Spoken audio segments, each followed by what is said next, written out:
What's up guys, Tony here with High Tech Check. So 2016 was a pretty disappointing year for Samsung. Will this year be the year of redemption? Let's go ahead and take a look at some of the leaks and rumors for the Galaxy S8.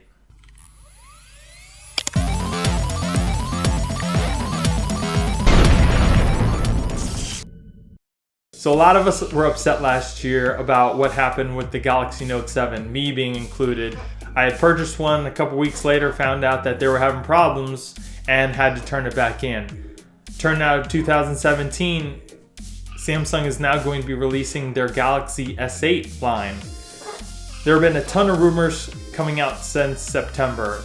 There have been renders, and as of lately, there have actually been supposed pictures of what the Galaxy S8 is going to look like. So some of the first leaks that came out were some of the dimensions showing the cases for the Galaxy S8s.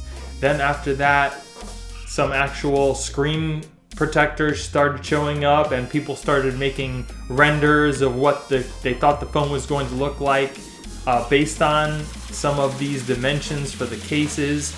Then people actually started receiving cases that were supposed to be for the Galaxy S8. Now we're getting to the point where we're supposedly seeing actual pictures of the Galaxy S8. Now the interesting thing is, we haven't seen any pictures of a non-curved screen. So there may not be any non-curved Galaxy S8s this year. What it looks like from looking at some of the screen protectors that have been out, there's going to be two different sizes. There's a rumored 5.8 inch screen and a 6.2 inch screen. And both of these screen protectors are curved. So I seriously doubt that Samsung is going to make a third option, which would be the non-curved screen. I think they're just going to go for keeping all the curved screen, but making the screen sizes different, just like they have with the non-curved screen. Now, some of the interesting things are, based on looking at the screen protectors and the cases that were leaked for the phone, it does not show a home button. Now, a lot of us thought that they were going to have an embedded fingerprint scanner because, for one, the home button is gone from the front.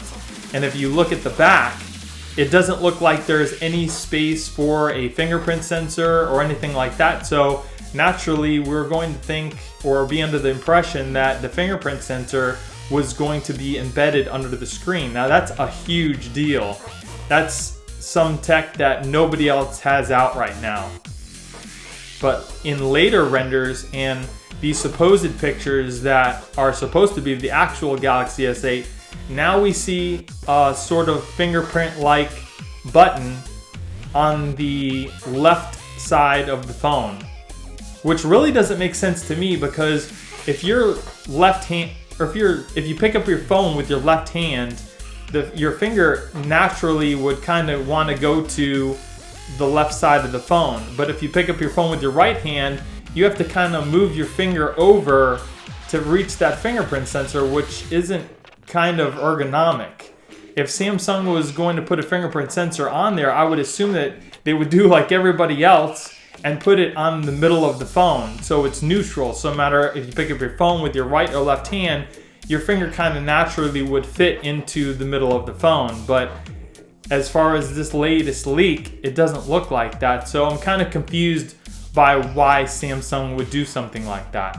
Now, another interesting thing is, based on looking at this video of a case that this person received, there's two cutouts for what it looks like a speaker on the bottom and on the top of the phone. Now this is preliminary case, so anything can change from now and then, but it looks like Samsung might be putting a stereo type speaker on this phone. Instead of it being inside the headset earpiece, they're just going to put an external mic on the top and the bottom. Again, this is all rumored based on what the case looks like. Now, if you look at the Ghost Tech website, they have a case up there for the Galaxy S8 that seems to show no spot for a fingerprint sensor on the back. So you would think that there would be an embedded fingerprint sensor possibly underneath the screen. Now, this might be a real thing, or it might just be their, like I said, their preliminary case that they just put out there so people would know, and then later on they could put the cutout if there was a fingerprint sensor there. Now, there have also been reports that Samsung is going to be putting an S Pen into the Galaxy S8. Now, that's really just a rumor. I haven't seen any real leaks with a phone that has the S Pen built in. This case that this person received kind of seems like there might be a spot for an S Pen, but it was just the case. It's not on the actual phone. So I think that's really just more of a rumor than a possible fact. The phone also seems to show an extra button on the left-hand side of the phone, which would lead me to believe that that was a dedicated button for their new AI system that they're going to be having in these phones. There's also a rumored dock that the phone is going to be able to be hooked up to, so you could use the phone as sort of like a desktop-like unit. So let's talk about some of the specs for a minute. As I said before, it's rumored to have two versions. There's going to be a 5.8 inch and a 6.2 inch. Now, the interesting thing about that is when you think about those sizes of the screen, you usually think of a bigger phone. Well, because the screen takes up a little more real estate, they're able to keep the phone's footprint fairly the same size, but increase the screen, which is really interesting. So even though you might not want a big phone, you could still have the same size phone that you have now, but the screen will just be a lot bigger, which is really nice. Now, it's also rumored to have a possible 4K screen. Now, I'm not too happy about that. You don't really need anything more than really a 2K screen, because your eyes can't really see the difference. All it does is eat up more battery life. So I really hope that they do keep the screen at 2K, but we'll just have to wait and see. Now, the display is going to be Super AMOLED, and it's going to be encased by Gorilla Glass 5. It's also going to come with either an Exynos chip or a Snapdragon 835. It's also going to come with Android 7.0 Nugget. On the back, you're going to have a 12 megapixels camera, which I hope is not correct, because the 12 megapixel has been around forever. I really hope they up those megapixels. And the front is supposed to be another 8. I really hope that they would up that too. It's been 8 forever. Other companies are putting out 20 megapixel sensors for the rear and 12 for the front. I would really like to see them up the megapixels on the front and rear of the camera. Now, it's also going to have expandable storage. It's going to have a micro SD card slot for up to 256 gig cards. So that's nice. And the internal storage will be 64 and 128 options. It's also going to have your Wi-Fi, AC, Bluetooth, all that good stuff. This one's going to come with a reversible USB 3.1 Type-C, which is really nice because it'll accommodate that fast charging. Now, I would also hope that it would come with Qualcomm Quick Charge 3.0, so it would charge up that battery even quicker. I think they were saying probably a half an hour charge will give you almost a full battery, and that would be crazy amazing. It's also going to come with the wireless charging. They're also going to incorporate the iris scanner that they had on the Note 7 on the Galaxy S8, and it looks like that fingerprint sensor is going to be on the back. I hope they definitely do change the positioning of that, because from the leaks, it doesn't look like it's in the best spot. Now, as far as the battery life goes, it's rumored to have a 3000 milliamp for the 5.8 inch and a 3500 milliamp for the 6.2.